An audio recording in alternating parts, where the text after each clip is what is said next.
I'm Texas forever. All these structures make me anxious. Look, I'm just tryna you, not them hoes you came with. Pull up on 6, low, loud and banging. Yeah, Texas forever, still twisting my fingers. Texas forever, you speaking my language. Look, all in the day, but Wednesday. Out in the field tryna score me a deal. Put my name by that X like I'm Kimbe. I do it off of my team, just a young covered in green like I'm Dende. We ain't compadres comprende. Clutch city, crush city, whatever you call it. I stay with my friends, stay hands in, never hand out. Look, I had to go get it, my everybody say I'm the man now. Wrist moving in and out the kitchen, my might pull up on 6 in the whip, whipping it. I'm just a young getting it. All I had was the pot I was pissing in. Now everybody want pieces, percentages. I'm just trying to get my niggas over. I did the work that these niggas won't. All this money, cash, cars, clothes, hoes, coming in fast, but I'm sipping slow. Since Texas forever, you already know. It's boy down there. Texas forever.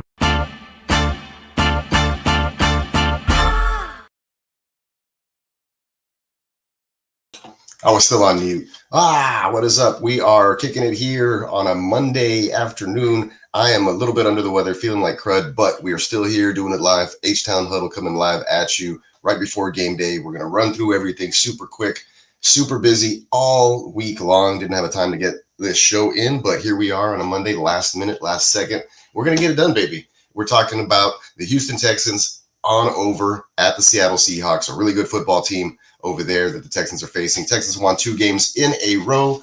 Seahawks, I believe, are winners of 4 out of the last 6. So leading, are they leading their division over there? I have no idea where they stand, to be honest, but I do know that they're playing some good football. Defensive line is really good for Seattle. Sam Darnold playing exceptionally well, limiting his mistakes.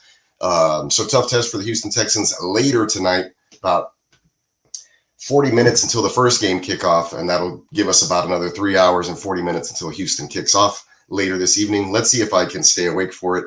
I had to take like a 20-minute nap, leave work early. I'm feeling extremely under the weather, running hot right now. Not feeling good, but hopefully the Texans will play a lot better than the way I feel today. So that being said, let's officially kick off the show.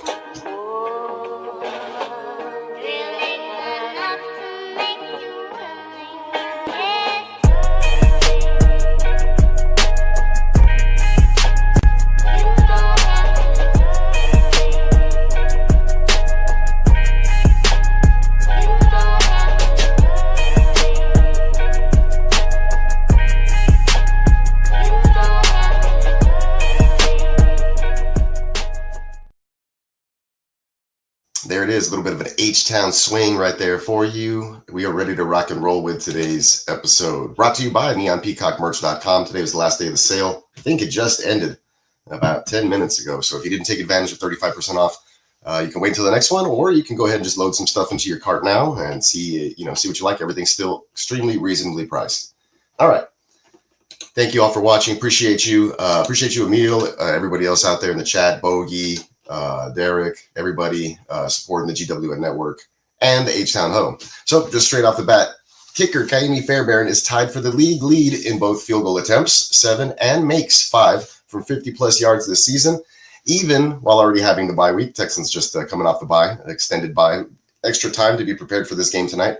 Fairbairn has potential for a huge season with only 2 more outdoor games left on the season. So if you guys playing kicker leagues, Kaimi, obviously a great selection, but good to know that he only has 2 games remaining outdoors for the remainder of the season. That's also good news for the Houston Texans, who don't typically play well in colder weather climates. And I just realized that I'm backwards somehow, like I'm mirroring my deal here. Let's go to the settings and just flip myself around real fast.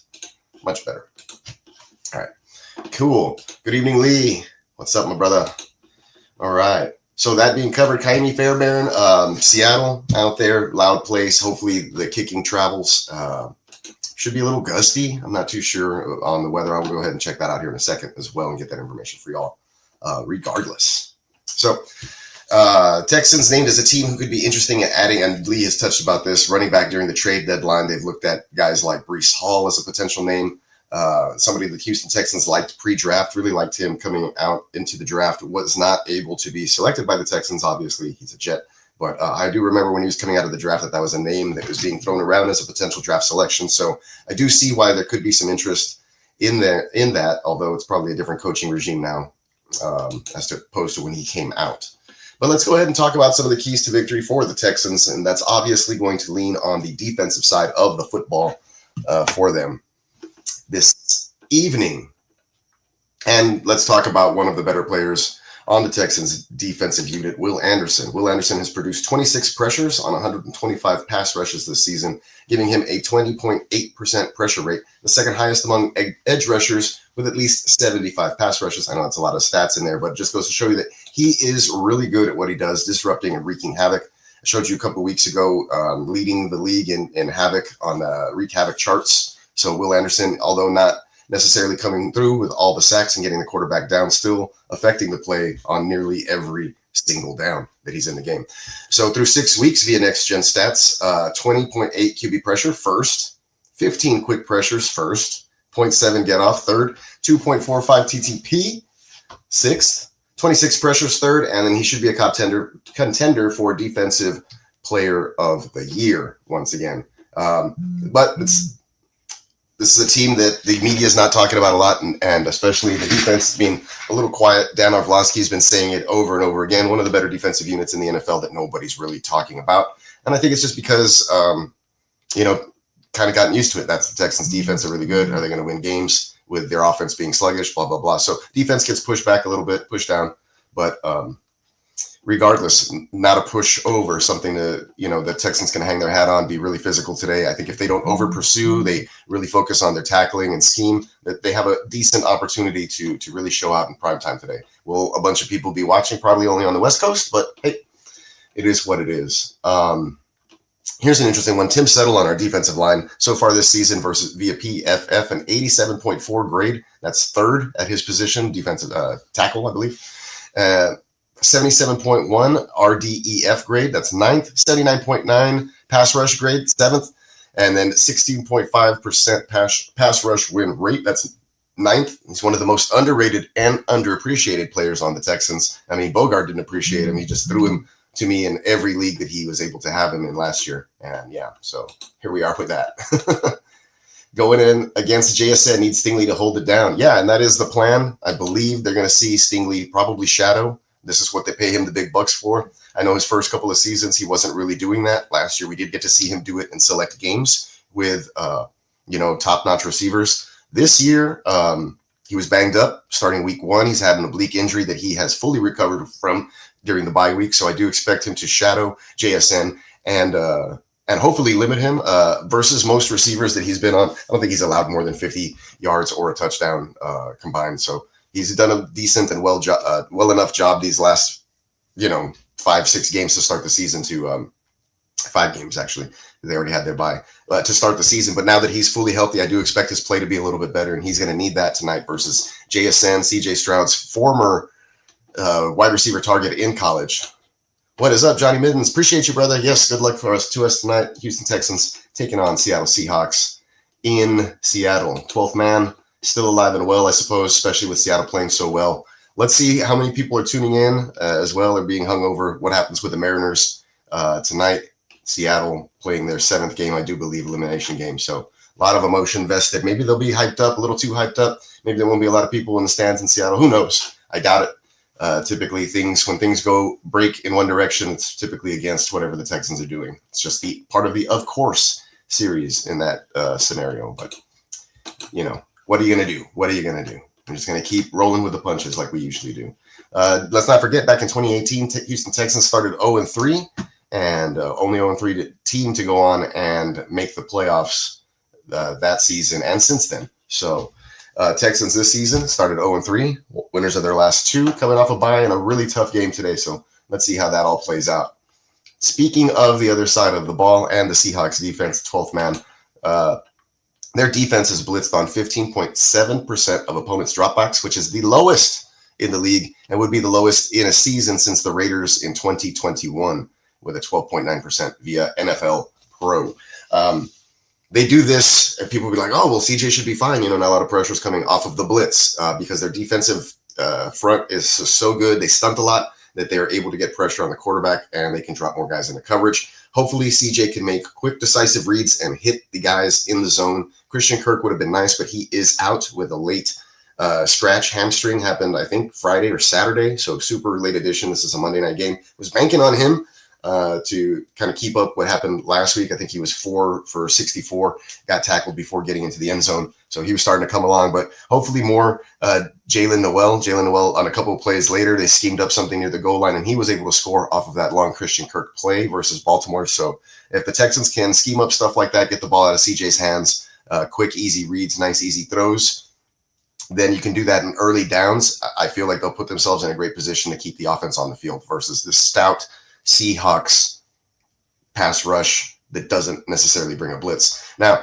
their passing defense for the Seahawks has been horrific, but they've been injured, completely injured. Everybody from Reek Woolen to everybody in their secondary has been injured or missing at some point in this season until this week. Of course, they will be fully healthy and getting all these pieces back. I think one player may be questionable, but full allotment of defensive backs for the Seattle Seahawks, most likely tonight. So that doesn't bode well for CJ Stroud, but if he can continue playing well like the way he has the last 2 weeks, I know it was versus lesser opponents or as far as the defensive side, but asking for a friend, Sterling Shepard, Dalton Schultz, or Noel. If I would play a guy from the Texans, now Shepard, I like the quarterback play. I like the, but then again, Mike Evans is back. There's some players back, so it's a little bit risky. I would probably go with boring Dalton Schultz.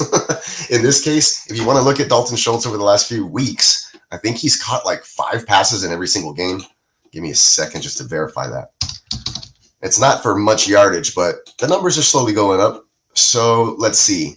Week 1, 3 receptions. Week 2, 3 receptions, both for 28 and 29 yards. Then Jacksonville, 5 receptions for 39 on 6 targets. All of these are like 5 to 6 targets. Let's see. Week 1, 5 targets, 3 catches, 28 yards. Week 2, 4 targets, 3 catches, 29 yards. Then Jacksonville, 6 targets, 5 catches, 39 yards. Tennessee, same thing, 6 targets, 5 catches, 30 yards.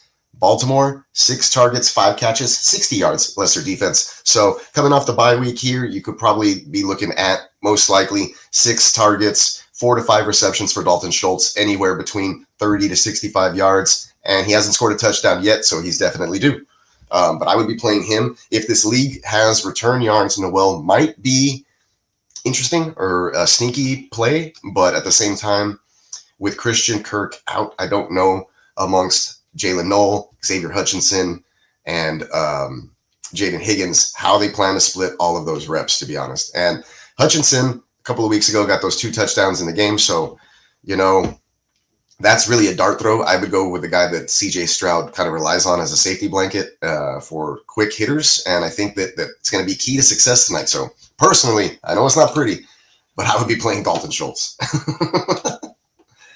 Awesome, LMO. That's what I have in there. Boring Dalton Schultz. We got the confirmation bias, my friend. So there it is. Yeah. I'm thinking, 5 catches, falls down, gets anywhere between like 45 yards. And if we're lucky, they use him around the red zone. But I do like the rookies around the red zone to get a touchdown, most likely. Maybe a Higgins or a Noel. Noel, again, he's really shifty and getting into open space. If they can give him the football in space, he can, make room to run. I do like, this is the only positive part about Christian Kirk being out, that they'll be able to use Jalen Noel a bit more. So there you have that. Let's move on to the next point. Where are we? Seahawks defense. Okay, so the Texans are first in the NFL in explosive pass rate against zone coverage, and I just mentioned that the Seahawks like to stunt up the front, cause havoc that way with just the 4 men, and kind of lean over the other team's offensive line, which is going to be tough sledding for Houston tonight, I believe, because the offensive line is still probably the weakest point of the team. But yeah, they play a lot of zone coverage. I do expect them to continue to do that, and so I feel like if they do go man, that we're going to see something over the top with one of those patented Nico Collins, CJ Stroud type plays, because the Seahawks are 31st in explosive pass rate versus man. So either way, they're going to have to pick their poison here. They want to play man. They're probably going to give something up. If they want to play zone, the Texans are the best in explosive play rate versus it. So, like I said, kind of a pick your poison for their defense here, but they do have their defensive backs back.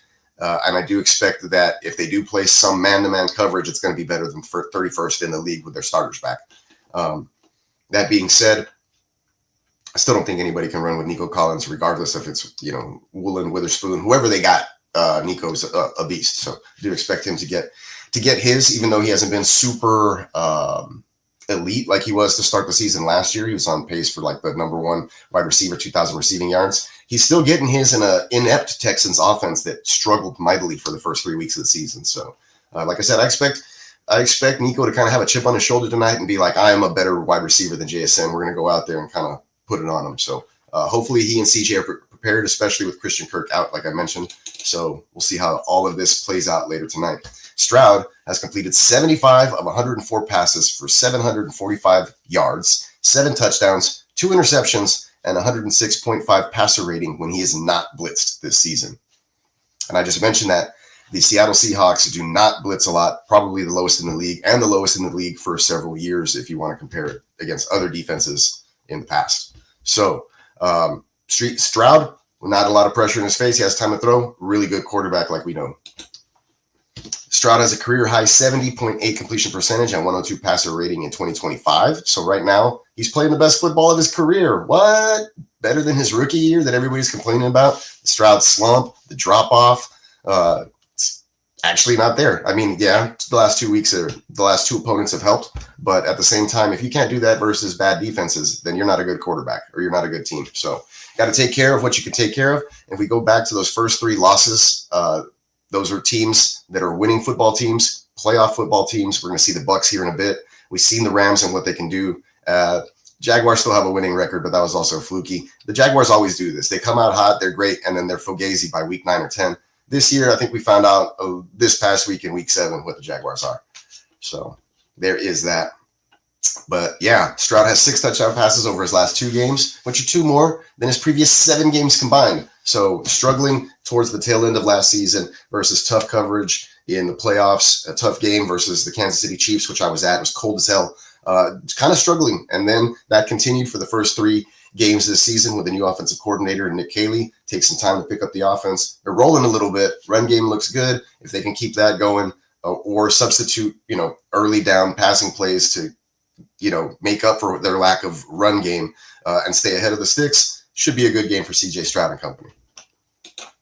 Continue on with CJ Stroud. On the offense through 5 games, and this is verbatim what CJ Stroud said. He says, I think there were some things I think that we could build upon, and there are some other things that I think we shouldn't do anymore. And so he mentioned the adjustments that Caley has kind of implemented week by week and how the offense is kind of evolving, and they're getting rid of the stuff that doesn't work, the things that they don't like, and they're continuing on and building off of packages and plays that they do. So very young offense. We do know what it is. It's very simple, but there's an answer for everything in this offense. And so if CJ Stroud can pick this up, make the proper checks and protections at the line, get everybody on the same page, then there's an answer for every single thing. The problem will be you're on the road, it's going to be loud, and you only have, time in between plays to get the play in, get lined up, recognize, check into a coverage or check into a different play, make sure it's the right one, make sure everybody's on the right page, and then snap the football and then execute.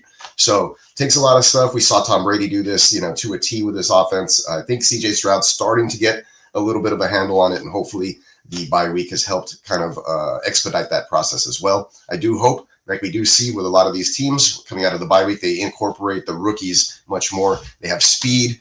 They're good players. They need to use them. You need to use Woody Marks. You need to use Jalen Noel in the return game and short passing game. You need to target Jaden Higgins down the field because he is a great player, another good wide receiving threat, huge 6'4", 212-pound wide receiver like Nico Collins on the other side. So threaten these defenses, get the balls out, make great play calls, check out of them when they're not, and protect CJ Stroud. Those are the keys on the offensive side for the Houston Texans.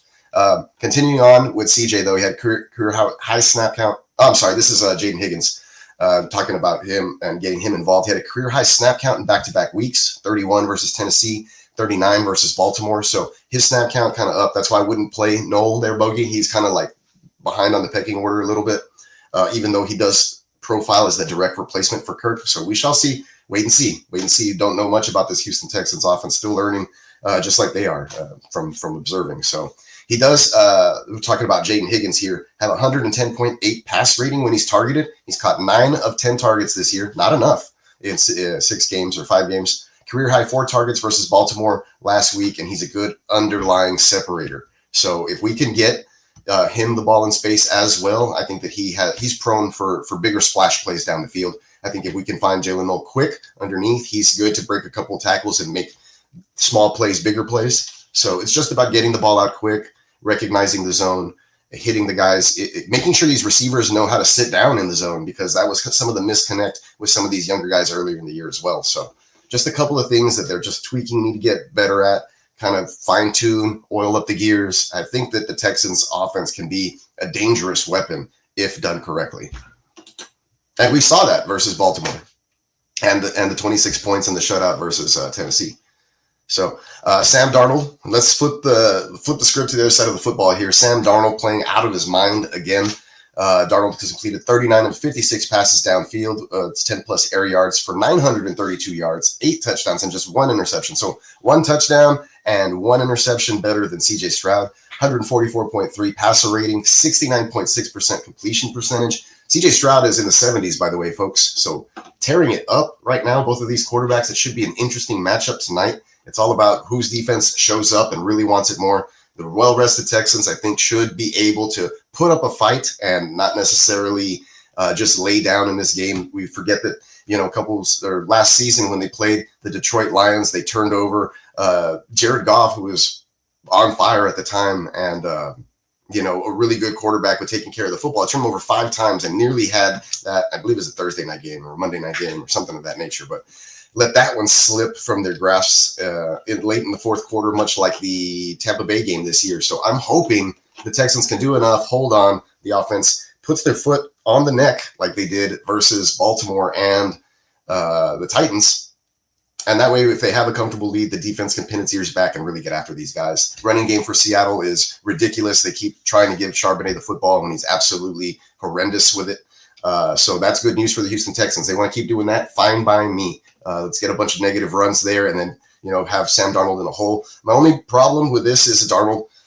Texans haven't been getting to the quarterback and actually sacking him all the way down. Sam Darnold, kind of magical in the pocket, can really sense when the pressure's coming, get away, escape, and make a quick, stupid throw like he did all of last season to Justin Jefferson. So this year, it's JSN, obviously the beneficiary of all of that. Let's just see if, get the pressure, get home, make him throw something off schedule, and we have Derek Stingley right on JSN's hip. And if the ball's in the air like that for 50-50, I'm putting my money on Derek Stingley. Sorry. All right. So, yeah, Sam Darnold playing out of this world or out of your mind. And then this continues here. He has a 16.6 yards per attempt on such throws, which is 10 plus air yards down the field.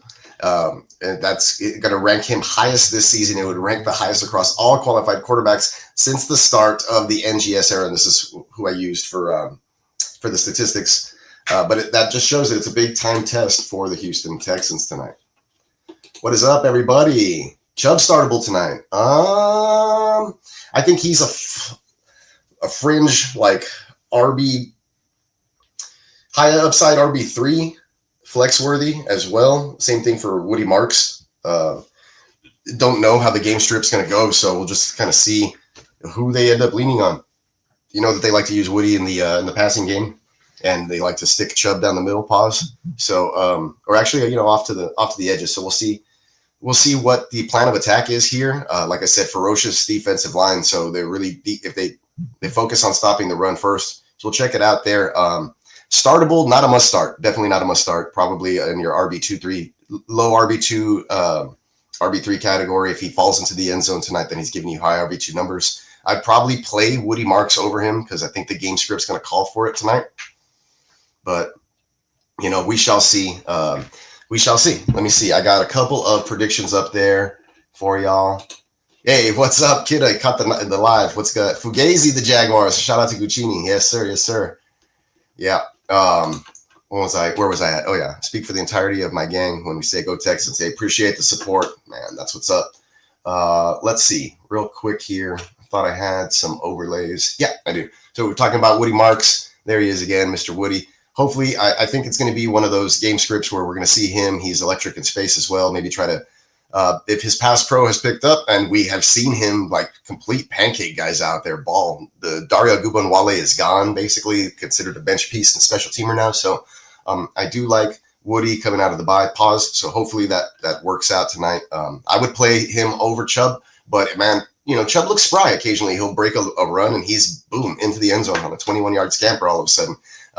2 weeks ago he did it again 2 weeks ago versus the Ravens, and he looked good doing it once again. So, what can you say? He's, like I said, you don't have to start him. If you're looking for a higher upside play, probably go with a wide receiver, but he's definitely going to get some work, probably 11 to 13 touches guaranteed there for Nick Chubb, regardless of Woody Marks and the game script, right? Unless the Texans are up, right? And we saw that versus Baltimore. Texans are blowing him out. Didn't see much of Woody Marks out there. Deontay Ursery still killing it out here. My dog is doing pretty darn well. Gray Zabel still leading. He allowed 0 pressures in week 5, but Deontay Ursery 2.9 versus Baltimore in that game. Looking pretty good. Not a bad draft choice. I would still say that the matchup for him tonight is going to be tough. And there's Mr. Gray Zabel on the other end, who's just been killing it. And I really liked him pre-draft process, but Texans did not move up. They moved back in the draft and did not select him. But, we were able to get Ursery relatively late. I think that was a great selection regardless. So are Devin Neal or DK worth picking up? Probably DK or whatever, however you say his name, from the Titans. But man, that team's a lost cause over there. Even with firing their head coach. So Texans, right now, as it stands, chance to win the division, only 14%. That could increase significantly with a win tonight. I believe it jumps all the way up into like the 20s. So a win tonight is imperative for the Texans, but a lot of the experts don't really agree. And I love it. Absolutely love it when they do this. Houston Texans, thank you, Colleen Wolfe. She is Stone Cold Fox. Thank you, Colleen Wolfe, for giving us the 1-point vote of confidence on the road, 21-20. But there you have everybody else: Daniel Jeremiah, Adam Rank. Actually, it's not too bad from Adam Rank. He's usually whack on a lot of this stuff. Never picks the Texans. Marcus Grant, 4-point game, 3-point game. MJD has us, losing significantly here, but it's a 6-point spread with 2 field goals, so not too bad, right?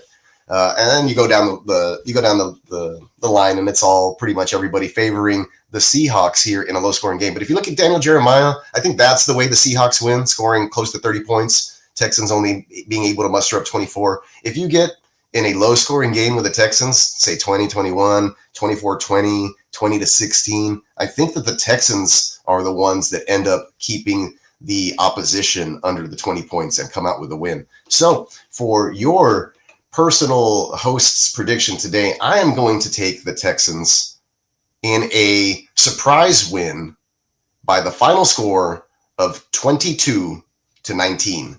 They will have a 3-point victory by a field goal. Kaimi Fairbairn put it through in the final moments, and the Texans will turn the tides on all their opponents who have beaten them in the final seconds, especially the first 3 weeks of this season. So that's what I'm looking forward to. That's what I'm hoping. Defensive matchup. Sorry, we don't want JSN to pop off. I don't think that the Seattle running game does much or much more than the Houston Texans, if at all. I do like Nico and JSN to get theirs today. I do believe the tight ends will be playing they're good starters for your fantasy purposes here on both sides, A.J. Barner and Dalton Schultz. Barner has a nose for the end zone. Schultz is due, and he's caught 5 passes in 3 straight games. So those are your offensive pieces. Ancillary pieces, I don't really like any of the other receivers as more than deep flex dart throws in this one. But, it is what it is. There you go. Oh, yeah, Devin Neal is worth a pickup. I totally forgot that Kendre Miller tore his ACL, yeah. So, and then the trade rumors with Kamara. I don't know if they trade him now that the injury occurred to Kendre, but still, yes. Devin Neal's still a good pickup there. Always do the exact opposite of what Adam Rank says. Yeah, he helped me win a championship. Yeah, I don't know if he leans into that or he just likes being wrong. But yeah, okay, Adam Rank. Tyler Lockett has asked for and received his release from the Tennessee Titans. Wow. free to sign with another team after 4 p.m. Wednesday. Come to the Texans because Christian Kirk just can't stay healthy. I'll take an old head, Tyler Lockett, just to be a body in the locker room. Yeah, make sure you hit the like button for the Houston Huddle.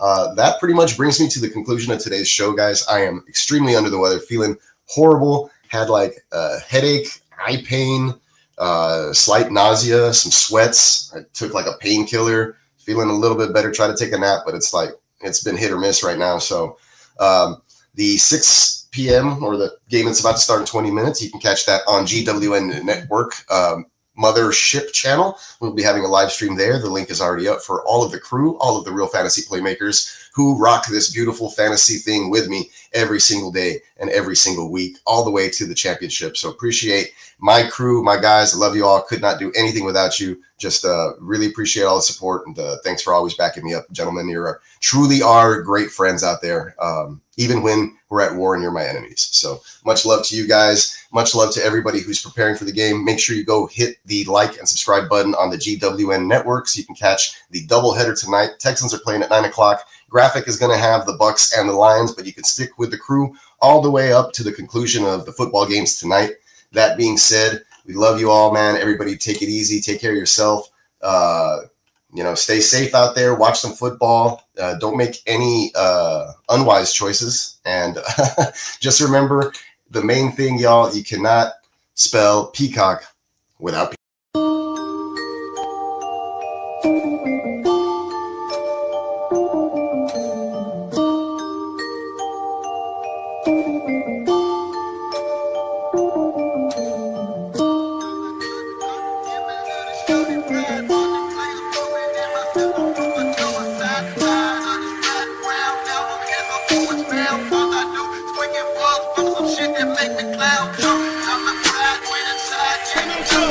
It's special. We're all that practice. We practice stuff this weekend. Hey, them boys are tired. Let's keep it up this week, man. Texans!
Suck my dick and pay me, pay me, pay me.